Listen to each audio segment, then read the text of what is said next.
大家好，我现在在河南洛阳，这是洛阳的龙门石窟，中国5A景区啊，世界文化遗产。门票是90块钱啊，我也买票进来了，进去要参观一下。中国有4大石窟，洛阳龙门石窟、大同云冈石窟，还有天水麦积山石窟，还有就是莫高窟，这就是中国的4大石窟。这个龙门石窟呢，就坐落在这个伊河的岸边，在岸边的山体上开凿的。上去参观一下这个精美的石窟啊！这个洛阳的龙门石窟，它和大同的云冈石窟还有点关系啊，都是北魏时期这个皇帝开凿的。他们先在大同开凿了那个云冈石窟，然后他就迁都了，迁到这个河南的洛阳。迁都了以后，又在这边开凿了这个龙门石窟啊，所以是先有大同的云冈石窟，才有的这个石窟。它两个不同的地方就在于，大同那个全都是由北魏这个王朝开凿的，洛阳这边的龙门石窟呢，北魏这个时期呢只占30%左右，其他的石窟呢都是唐朝啊、隋朝呀、各个朝代都有。这个伊水河的两岸都有石窟的，但是西岸的这个石窟规模最大。现在看到这个石窟啊，大大小小的呢有97000多个，但是很多窟现在都是里面都是空的，都毁坏了啊，有的被盗走了，有的被毁坏了。看一下这个窟里面的佛像，这个里面的最有意思，这个佛祖正在给我们比耶，有意思吧？看他头顶还是彩绘的呀。又到了一个有意思的石窟，这个叫莲花窟，因为它的窟顶啊有一个巨大的莲花。正对面的就是释迦牟尼，这边是他的弟子迦叶。大家看他的左手边这里啊，这边有1000多个小佛像啊，这个佛像是整个石窟里面最小的佛像，只有2厘米高，有意思吧？这边有一个万佛洞，哎呀，这个主佛像的两边墙上啊，刻了15000个小佛像，哇，密密麻麻啊！那边可能看不太清楚，看这边墙上的，全是这个小佛像，所以叫万佛洞啊。万佛洞的门口有一个菩萨的雕像，这个叫做洛阳龙门石窟最美菩萨 S 型的，然后他的脸部被毁了，现在有后期复原的啊，用 AR 技术把它复原成这个原来的样子，就是这样子的。这个就是龙门石窟最主要最大的大佛了，叫卢舍那大佛，它是参考武则天的样子建造的啊，它高是17米，光这个耳朵都2米啊，将近。如果你想知道武则天长什么样子，那你看这个大佛就知道了。这个大佛叫做卢舍那大佛，卢舍那翻译过来就是佛光普照的意思。我们记得武则天发明了一个字啊，就是日月当空照的那个照，中国唯一一个人造的字啊，一个日一个月，下面一个空，意思就是武则天接受这个佛光普照啊，寓意深刻吧。修这个佛像的时候，武则天当时还没当皇帝呢，她是皇后啊，所以你看这个大佛，她是一个女性的样子，她这个表情正在微笑啊，神秘的东方微笑。这个是比蒙娜丽莎微笑还神秘的微笑，叫东方的微笑啊。为了建造这个大佛啊，武则天是捐出了自己的脂粉钱，捐了2万贯。2万贯换算成现在是多少钱？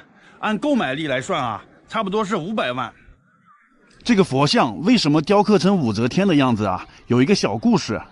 据说当时武则天坐在窗前正在梳妆打扮啊，有一缕阳光就照进来了，然后皇帝唐高宗看见了，就觉得特别的美，他就跟武则天说，他说皇后你真美呀。皇后听到这句话就哭了，然后皇上就问他为什么哭啊，他就说我长得这么美，但是千百年以后呢就没有人看到了。皇帝说这还不好解决吗？我找一个画师把你画下来就行了。但是武则天呢还是哭啊，她说这个画下来会毁坏啊，会丢失啊，还是不能这个流传千古。然后皇帝就问他，那你说该怎么办呢？然后武则天就说：“你不是在修这个龙门石窟吗？就把我的样子修成一座佛像吧，这样就能流传千古了。”然后皇帝呢听了很高兴，就下旨把这个佛像修成他的样子了。观看石窟最佳的位置就是河的对岸，也就是我站的这里啊。从这里望过去，石窟的情况一览无余啊。站在这边，你才能看到武则天的这个卢舍那大佛有多么巨大啊，都是旁边的小佛衬托出来的。从这也能反映出唐朝当时的实力比较强啊，财力比较雄厚。你看其他朝代建的这个佛像都比较小，这石窟只有唐朝的石窟这么巨大。大家好，我现在在河南洛阳，这是洛阳的龙门石窟，中国五 A 景区啊，世界文化遗产。我们看这个山上啊，大大小小非常多的洞窟，每一个洞窟里面呢，都应该有一个佛像的，但是各种原因啊，现在很多洞窟都空了，也有战乱时候被别的国家抢走啊。现在很多都保存在国外别的国家的艺术博物馆里面，看这些全都是空的，太痛心了。这个古阳洞就是北魏从大同迁都洛阳以后啊修建的第一个石窟，叫古阳洞。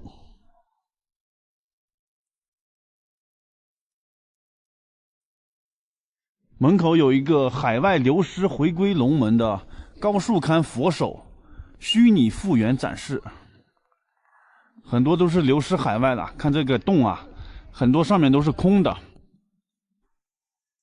以前这洞窟里都有佛像的。这个是北魏时期雕的啊，中间是佛祖，两边是各种菩萨。看一下左边这个，好像有一个佛像没有头啊，据说这个是被日本人抢走的，这个头。看这边有介绍啊，现在很多人呢都被藏在美国纽约大都会博物馆、美国堪萨斯城纳尔逊艺术博物馆，都流失了，都被别的国家的人抢走了，都是强盗啊。现在这些石窟里啊，很多都没有佛像了，都是空的。你看，这是空的，空的，好多空的，都损坏啊、丢失啊，各种原因吧，都没有了。现在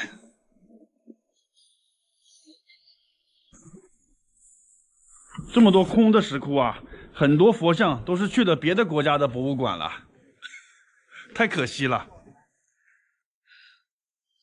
这个洞窟这么大呀，里面的佛像也被毁了，现在空荡荡的啊，感觉还有回音呢。看它上面那个大大小小的洞，以前里面都是有佛像的，现在很多都空了。大家好，我现在在河南洛阳，这是洛阳的龙门石窟。看我身后那个大大小小的石窟啊，这就是著名的世界文化遗产。这个石窟有很多未解之谜，很多传奇的故事啊，给大家讲一讲。首先看一下这个龙门石窟所处的位置啊，中间这条河呢叫做伊河，最终是流入黄河了啊。这两边两座大山叫做龙门山，当地有个说法叫洪水不过龙门山，就是这条河啊经常洪水泛滥啊，发洪水，但是每次发洪水呢它都淹不了这个龙门石窟，就很奇怪的一个现象。我们仔细看一下这个河水啊，其实离那个石窟没有多高，但是这个石窟1500年了，没有被水淹过，非常神奇啊。这个伊河在别的地方时候就是波涛汹涌啊，很危险的一条河，但是它流经这个龙门的时候，你看一下水面就变得很平静啊。当地的老百姓就说呢，是因为这个佛像把这个水患给镇压住了，所以这个洪水不过龙门山，是这么个说法。传说这个龙门是大禹治水时期开凿的，就是以前啊这两座山是连在一块的，它就挡住这个河水，它流不到黄河里去，所以这个伊河呢，在这山的这边呢，就经常泛滥发洪水，然后大禹治水时候呢，就把这座山从这里凿开了，凿开一个河道，让伊河从这里往北流，流到黄河里去，所以这边就没有水患了。还有一个未解之谜，就是这个龙门石窟最大的这个佛像啊，卢舍那大佛，它是按照武则天的样子修建的啊，是不是真的呢？再就是这个大佛的手和脚去哪里了？千百年来没有人能搞清楚啊。还有一个问题啊，就是大家看其他的佛像和这个主佛啊，就是经过风吹日晒啊、雨淋啊、地震啊、风化啊，其他的佛像呢，这个面部都不怎么清楚了，但是唯独这个大佛啊，面部特别的清楚，这是什么原因呢？大家好，我现在在河南洛阳，这是洛阳的丽景门。砸过缸的司马光曾经说过啊，若问天下兴废事，请君只来洛阳城。洛阳城呢也有一句话，叫做不来丽景门，枉来洛阳城。所以这个丽景门啊，是整个洛阳市的地标文化核心啊，文化符号。历史上发生过非常多的事情。现在呢，就跟我进去，我们一起了解一下啊。洛阳是13朝古都，这个丽景门是古都的西大门。进去看一下啊。走进这个门就是走进历史啊。这个是里面的问城，半圆形的。丽景门也叫中原第一门，这个是后修的啊，后来花了3000万修的。现在买票上去参观一下，已经上来了，门票是35块。站在这上面看得清楚，这是个半圆形的问城。从那里进来啊，就进入城内了。去城内看一下。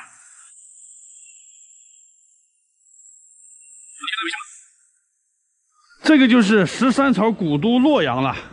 一进来就是这条啊，这是主干道，这两边呢就是各个部门办公的地方。现在这条街呢改成小吃一条街了，步行街，里面都是卖小吃的。站在这里呢，可以想象一下古时候这里车水马龙、繁华的样子啊。好了，废话不多说，开始讲故事了啊。这个洛阳13朝古都有一朝就是武则天的周朝。我们知道这个唐朝的首都是在长安，但是武则天登基以后啊，她就把首都从长安迁到洛阳来了，说明她对洛阳这里特别喜欢。为什么要迁都到洛阳啊？就是说她在长安的时候，为了争权夺利啊，就是得罪了很多人，杀了很多人，在长安时候做了很多不好的事，每天晚上睡觉呢就提心吊胆，睡不好觉。然后她当皇帝以后就迁到洛阳这边了，远离那些政治，远离那些是非，在洛阳这边就睡得挺好的啊。武则天当了皇帝，还是有很多人不服她呀，那她就想了个办法，就是排除异己，巩固自己的权利啊。想了什么办法？就是分文言事啊，让这个所有的人互相监督。具体是怎么操作呢？就是全国的人，你如果觉得身边有人对武则天不满，如果他想造反，你就可以告他的状。记住啊，是不需要任何证据的，就是你感觉他对武则天不满，你就可以来告状。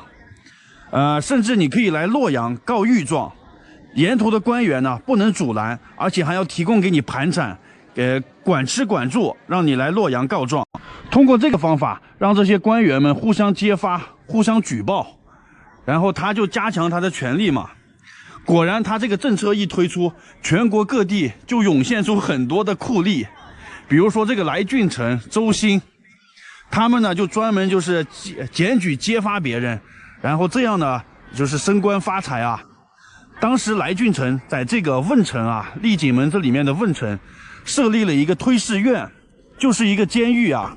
这个监狱被誉为当时洛阳的人间地狱，你只要被抓到这里面啊，就没有一个能活着走出去的。进了这里面，你只求速死，就是你没有罪，也能给你找出罪来。反正各种刑具，严刑拷打、刑讯逼供，没有一个能扛得住的啊。所以这个来俊臣呢，就当时特别有名，所有的官员听到他的名字，那都胆战心惊啊。这些酷吏们啊，手段非常的狠，所有的人啊都恨透他们了。但是没办法，武则天支持他们呀，没有人能动得了他们。因为他们帮武则天就是杀了很多反对他的人。这些酷吏里面有2个是最狠的，一个是来俊臣，一个是周兴。有一天呢，这来俊臣就请周兴来这里吃饭啊。他俩吃饭的时候就聊天，来俊臣就问周兴啊，他说我这儿有个人，就是死硬分子，特别难搞，我怕一般的手段对付不了他，你有没有什么好的方法？周兴就说了，这有什么难的？你找一个瓮过来，然后瓮下面呢架上火，你把这个人放到瓮里面，把火点着了，就没有他不招的啊。然后来俊臣听完了，马上翻脸了，他就说，哥们儿，现在就听你进去吧，有人告你谋反呢。这就是著名的请君入瓮。这些手段特别狠的酷吏，最后也都被杀了。为什么呢？因为这些官员啊，特别怕他们，而且也特别恨他们。这些官员没办法反对武则天，但是我可以反对你这些酷吏啊，所以他们就联名告这些酷吏的状，然后引起很大的民愤。那武则天一看，现在我的目的也差不多达到了，这些酷吏呢也没有什么利用价值了，现在民愤很大，把他们杀了呢，以平民愤，所以就把这些酷吏都给杀了。这件事告诉我们什么呢？就是不要帮着别人去作恶。如果引起很大的民愤，你可能会当了替罪羊啊，会被别人当枪使了。刚才我说进了这个监狱的啊，就没有一个活着出去的，但是有一个例外啊，有一个人活着出去了，那就是狄仁杰。狄仁杰当时进来以后啊，来俊臣呢就准备了各种手段想对付他，想给他用刑。当时狄仁杰就说了，你别用刑，我招了，我全招，是我要谋反。这一下呢就给来俊臣搞懵了，这是什么情况？准备的刑具都没有用上啊。然后呢，狄仁杰利用他们家亲戚来探望他的机会，把他写的状子就递出去了。然后皇帝看到他的状子以后，就把他放出来了。这是唯一一个活着走出这个地狱的人。说起来，狄仁杰和我是老乡啊，都是山西太原的，给我老乡点个赞啊！大家好，我现在在河南洛阳，这是洛阳的白马寺。白马寺在佛教界地位非常高，因为它是佛教传入中国以来建的第一个寺庙啊。为什么叫白马寺呢？因为它是用白马驮着经书来的，所以叫白马寺。比较简单啊。这个寺庙是怎么建立的呢？在东汉第2个皇帝汉明帝啊，有一天晚上他就做梦了，他梦见有一个身高6尺的金人自西方而来，围着他的宫殿就在转啊，他就想去看一下究竟，结果呢一下就醒来了。第2天他就问他的大臣在讨论这件事啊，其中有一个大臣就说，听说在西方有佛祖，跟皇帝你描述的这个情况非常像。皇帝一听呢很高兴，就派人去西方请这个佛啊。然后他们请佛的人走在大月之国，就是现在阿富汗那一带啊，就碰到2个传教的僧人，就把这2个僧人请回洛阳了。这2个僧人来的时候，就是用白马驮的经书啊。然后他们来的时候是公元68年，你看现在是2020年，还有48年就马上2000年了啊。公元68年他们来了，就建了这个寺庙了。咱现在就参观一下啊，地位很高的白马寺。它这一共是3个门，中间这个门叫做空门，遁入空门就指的走这个门进去了。一旦你遁入空门啊，你要出家当和尚了，就要斩断世间一切的联系，潜心佛法。一进来就是这个大院子啊，这里是烧香的啊，可以看到这个香火非常旺盛。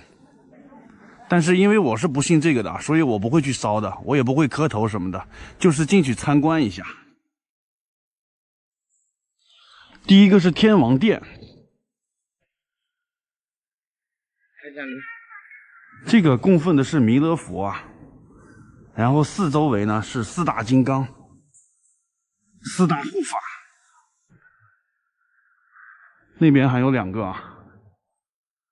后面这个是韦陀，韦陀就是看家护院的啊，就相当于保安队长。好，这是第2个寺院了。第二个大殿叫做大佛殿，大佛殿里面正位上就是释迦牟尼佛。释迦牟尼佛的左边是他的大弟子迦叶，右边站立的是二弟子阿难。这边坐着的是文殊菩萨，这边坐着的是普贤菩萨。大佛殿的后门出来是慈航普渡，这边是观音菩萨。这是第3个院子了。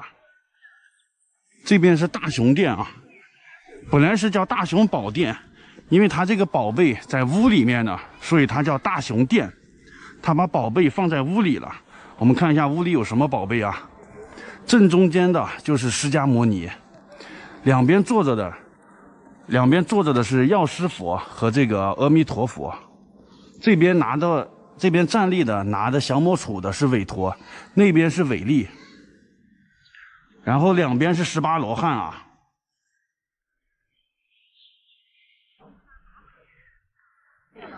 大雄殿的后面供奉的是迦兰菩萨，就是那个韦力天将。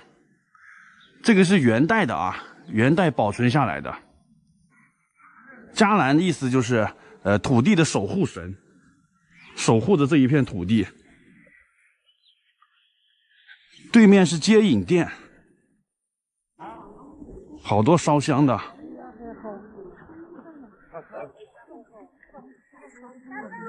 接引殿就是接引这个信众去西方极乐世界的。正中间是阿弥陀佛，这边是那个观音菩萨，那边是另外一个菩萨。第5个院子叫清凉台，也是最后一个院子啊。里面供奉的一个佛祖，2个菩萨。正中间这里是许愿池啊，有什么愿望可以跟佛祖说。许愿池里都是许愿以后人的钱啊，没有人许愿啊。今天这5个院子参观完，基本上这个白马寺就转完了。最后呢，我们再来看一下，从印度来的这2个高僧啊，这2个高僧叫做竺法兰和摄摩腾。这边是竺法兰，你看竺法兰祖师，手拿锡杖，这个大胡子，印度人的形象啊。这边是他的墓，对面呢就是另一个法师摄摩腾的墓。这2个人来了洛阳以后，先是建立了白马寺，随后呢他们就去了山西的五台山，在五台山建了开山第一寺显通寺，所以显通寺是祖国的第2座寺庙。这2个人一生呢也翻译了很多的经书，因为经书是用印度语写的，我们是看不懂的，所以他们就翻译经书。翻译的经书很多都失传了，年代久远，最后呢只留下一部经书，叫做42章经。这个名字是不是听得很熟悉？没错，就是韦小宝里面的那个42章经啊。这儿还有个石碑啊，上面写的佛说42章经，用来纪念这件事。大家好，我现在在河南洛阳，这是洛阳的白马寺。在白马寺门口有一个狄良公墓，就是狄仁杰墓啊，大唐名相。狄仁杰死后被追封为梁国公，所以他叫狄良公墓。但是很多史学家说这个搞错了，这个不是狄仁杰的墓啊，说是那个薛怀义的墓。因为薛怀义他生前呢就被封为梁国公，而且史书上有明确记载，就是薛怀义死后被埋在白马寺，但是没有任何一条记载说是狄仁杰死后埋在白马寺的。而且薛怀义是白马寺的主持啊。很多人问这个薛怀义到底是谁啊？他为什么会在白马寺当主持啊？这个人的经历非常的传奇啊，跟大家简单讲一下。薛怀义就是武则天的男宠，也叫做面首。他本名呢叫做冯小宝，他以前就是卖药的啊。他这一生呢就是各种的傍富婆，最后傍上了这个武则天啊。他先是傍上了这个千金公主里面的一个侍女，然后又傍上这个公主。这个公主要把他推荐给这个武则天，武则天一见他呢也非常喜欢。这个人长得很魁梧，而且呢很会说话，就是把武则天逗得很开心啊。武则天我们应该了解吧，她现在当了皇帝了，身居宫中，而且她老公去世了，她一个人也很寂寞啊。你想嘛，这个皇帝呢都有3宫6院72妃，那她作为第一个女皇帝呢，养1、2个男宠也是很正常的吧？所以这个冯小宝就是她的第一个男宠。那她叫冯小宝，为什么又改名叫薛怀义了？因为这个冯小宝的出身很低，武则天为了抬高她的身份，就让太平公主的老公，也就是驸马薛绍，认这个冯小宝为叔叔。所以呢，就给冯小宝改名叫薛怀义，就姓薛了。然后又安排薛怀义去白马寺出家当和尚，让他在这边当主持。因为武则天经常招这些和尚进宫去念佛、去念经，所以呢，就为他和这个薛怀义约会创造了条件啊。不管是给他改名，还是让他去当和尚，都是为了掩人耳目。薛怀义自从傍上武则天以后啊，那真是飞黄腾达。一步登天呀，然后他做事呢就很嚣张跋扈啊，把谁都不放在眼里。这个薛怀义每次进宫的时候，就骑着高头大马，特别的耀武扬威啊，还有很多官员上去给他牵马，就是讨好他。然后这个人呢，还被武则天封为主帅，率部队出去打仗，打2次啊。他的运气也非常好，每次出去打仗呢，这个突厥呢就撤兵了。然后他呢就说是自己的功劳啊什么的，就是武则天回来以后给他加官进爵呀，就是封赏他很多东西。出去打仗的时候啊，让另一个宰相去辅佐他。这个宰相啊说了几句他不开心的话，他马上就打这个宰相啊，打这个当朝的宰相。就是这么嚣张跋扈的一个人啊，武则天居然也能忍耐他，处处都偏袒他，所以别的人奈何不了他呀。最后他是怎么死的呢？就是有一年呢，武则天要修这个明堂，就是办公的地方，要花费很多的钱，很多大臣呢就反对他啊，就是说，劳民伤财嘛，建议他不要修这个明堂。但是武则天一意孤行，力排众议，他就要修这个明堂，他让薛怀义去主持修建。没过几年，这个明堂就修好了，薛怀义就邀请武则天去竣工剪彩嘛。他想的，武则天看完肯定要去表扬他，去夸奖他，他建得这么好。结果武则天看完以后呢，没有什么表示，微微一笑就走了。这下呢，就惹得他很生气啊，他就一把火把这个明堂给烧了。这一下就惹了武则天了啊！他烧了明堂半个月左右吧，莫名其妙的他就死了。死了以后呢，武则天就命人把他的尸体拉到白马寺这边就埋了。至于埋在白马寺的什么位置，书上就没有记载了，所以很多史学家说推测那个墓就是薛怀义的墓。这就是武则天和她的男宠薛怀义的故事啊。想不想听另外3个男宠的故事？想听的话帮我点个赞啊。现在是11月28号晚上7点28。亲爱的观众，这是洛阳啊，马上要开始那个灯光秀了。看现在广场上全都是人啊。那边是武则天的明堂和天堂。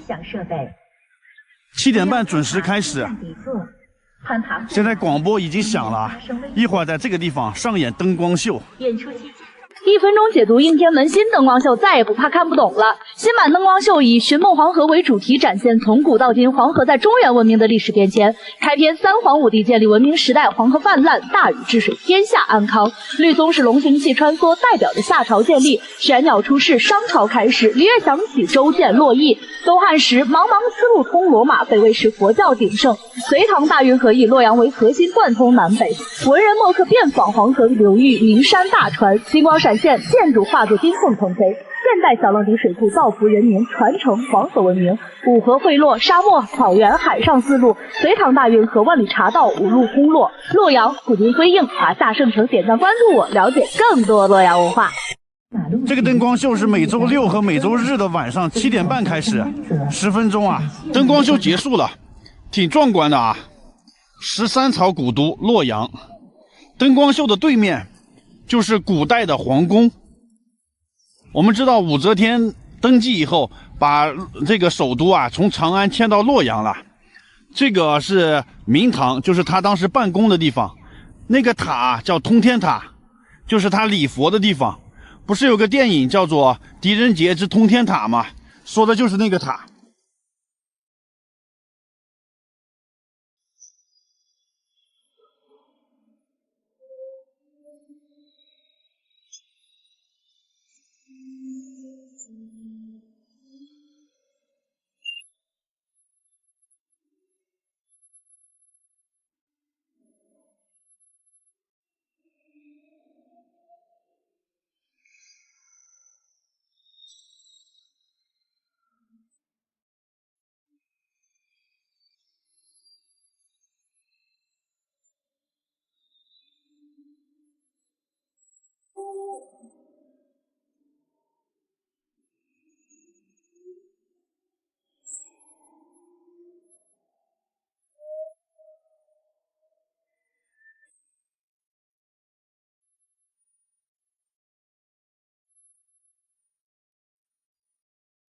少林寺到了，从洛阳坐大巴车过来的。后面有一个少林武僧的雕像啊。今天的雾超级大，看这个雾啊，这个是空气污染啊，不光是雾，是雾霾。给你们看一下天气预报啊，今天10月30号，礼拜一。看这个手机上啊，中度污染，登峰。点进去看一下详情。看这个空气质量192的污染 ，PM 2.5 145，中度污染。空气污染啊，在这么个天气去少林寺啊，到少林寺门口了。这个就是电影上经常能看到那个片头啊，最经典的山门。那边是写的禅宗主庭，这边写的大乘圣地，这是大乘佛教。天下武功出少林。哎，这次来少林寺，我是来踢馆的啊！我要在这里打一套5连鞭，看看谁厉害。天气寒冷啊，我先吃个烤红薯再进去。高手过招，点到为止。年轻人不能不讲武德啊！进去挑战一下。少林寺门口有2个大狮子，这边都是上百年历史的树啊。进去看一下，很好奇里面是什么样的。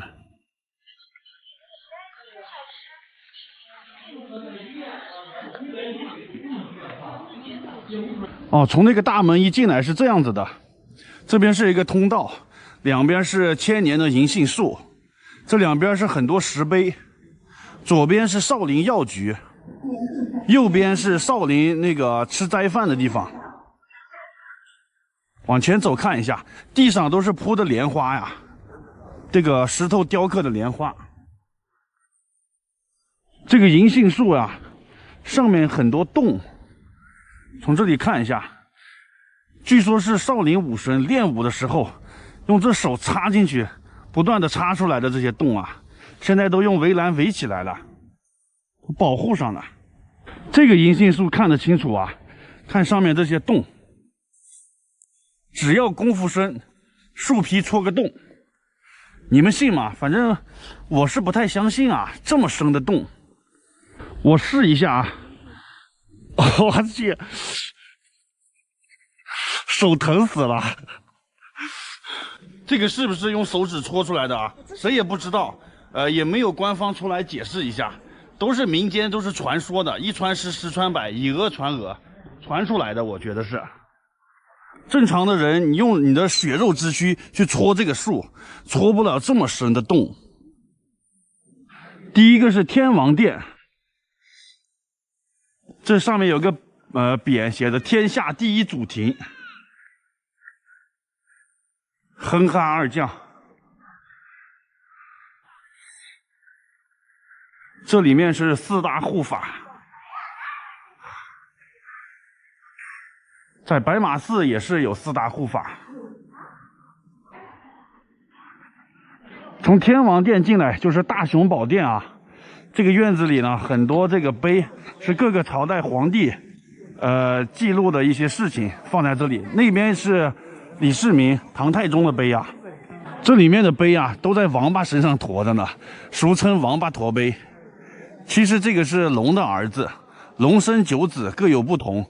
这个是龙的其中一个儿子，他这个儿子呢，就是负重，力气很大，可以负重，所以呢，就让他来驮碑吧。这个王八驮碑的旁边是碧玺，碧玺就长这样啊，招财进宝的。碧玺是只吃只进不出啊。少林寺里面这么多的碑，最重要的就是这个碑，唐王李世民塑的碑啊。少林寺就是根据这个碑上记载的内容改编的。这个碑上记了什么事呢？他记的是隋末天下大乱，当时洛阳啊、登封少林寺这一片都是归王世充来管辖的。李世民当时还不是唐王，他是秦王，他就率队来攻打这个王世充啊。但是李世民没有打赢啊，他打输了以后就逃跑，别人后面就追兵来追他。跑的时候呢，在路上碰到了这个少林寺13武僧，然后这个13个人呢就救了他了，救了他一命。以后，唐太宗李世民当了皇帝以后，在这刻的碑来感谢他们。这里有李世民亲笔题写的啊，看秦王世民，这是13个棍僧的名字。有一个棍僧还去做官了。这是御书碑记，就是皇帝亲自写的，刻在这里。所以这个是少林寺的镇寺之宝。这个就是大雄宝殿，大雄宝殿里面供奉的肯定是释迦牟尼啊，这个就毋庸置疑了。大雄宝殿的意思就是佛法无边，法力无边，镇压世间一切妖魔的意思。大雄宝殿后面就来到了藏经阁，哇，这个可厉害了啊！什么易筋经啊、降龙18掌啊，全都在里头啊。扫地僧也在这里的，这里可是藏龙卧虎啊。先下岳父母。对。我要在这里打一套5连鞭。这首歌就是明代僧人炒菜的小炒锅，重量是1300。这个是当时僧人炒菜用的锅，大铁锅嘛。啊，炒菜的时候要倒挂金钩，先把这个锅架起来，上面有那个棍子之类的，那个人吊在上面，头朝下，在这炒菜啊，边炒菜边练功。这个视频就到这里了，下个视频我们接着去参观，还有方丈室等重头戏呢，记得来看哦。到少林寺门口了，这个就是电影上经常能看到那个片头啊，最经典的山门，进去看看啊。上个视频我们游览了镇寺之宝和藏经阁，这个视频我们继续参观。这个是藏经阁啊。从藏经阁出来，这个院子可是厉害了。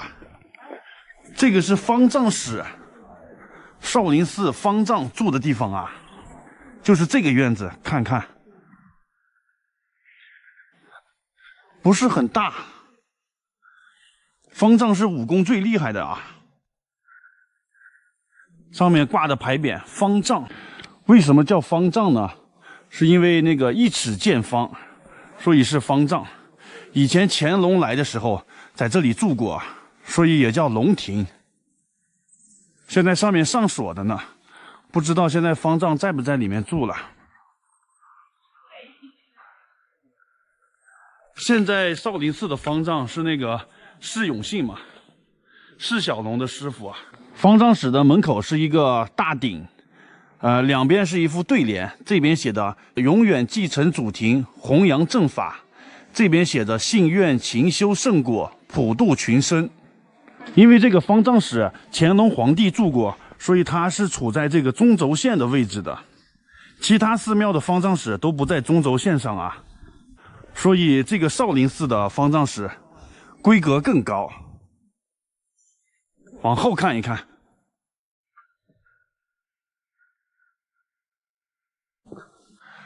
方丈室的后边就是丽雪亭，丽雪亭有一个断臂求法的故事。这边是达摩平时在这里住的地方啊。然后河南这边有一个僧人叫神光，他就想拜这个达摩为师，让达摩传授他佛法。但是达摩呢就不愿意啊，不同意。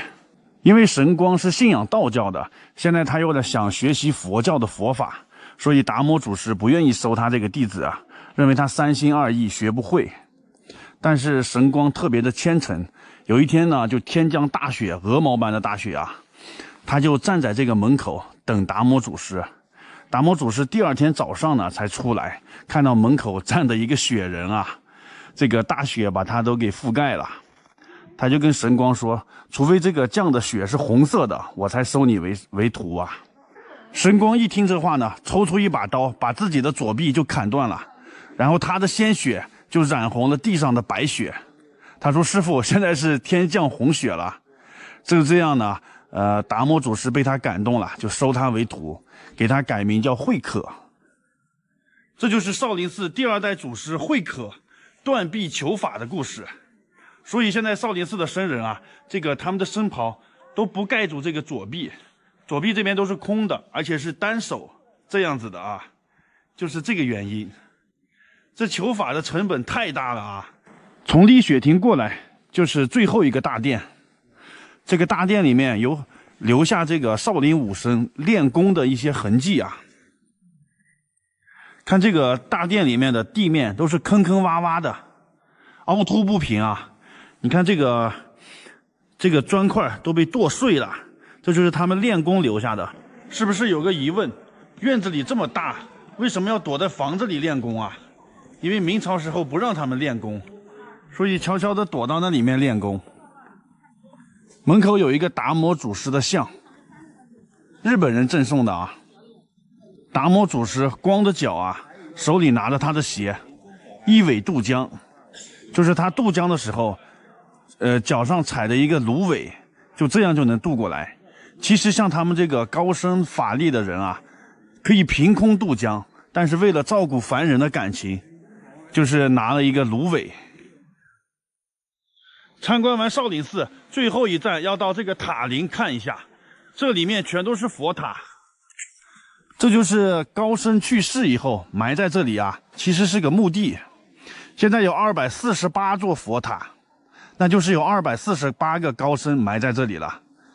有的佛塔是5层，有的是7层，7层就是最高等级了，救人一命胜造7级浮屠嘛，就是这个是7层的，这个是5层的，还有其他2层、3层的都有。你看这个是3层的。少林寺那个电影里面就有李连杰在这个塔林练功的场景啊。这个地方本来是应该很安静的地方啊，高僧安息的地方，但是现在很多游客啊在这里参观游览。这个塔的历史太久远了，唐宋元明清各个时代的都有，到现在呢已经毁坏了很多了。这个是用木头织的呢，你看这个底儿上本来是有那个尖尖的东西呢，这些上面都没有了，年代太久远了啊。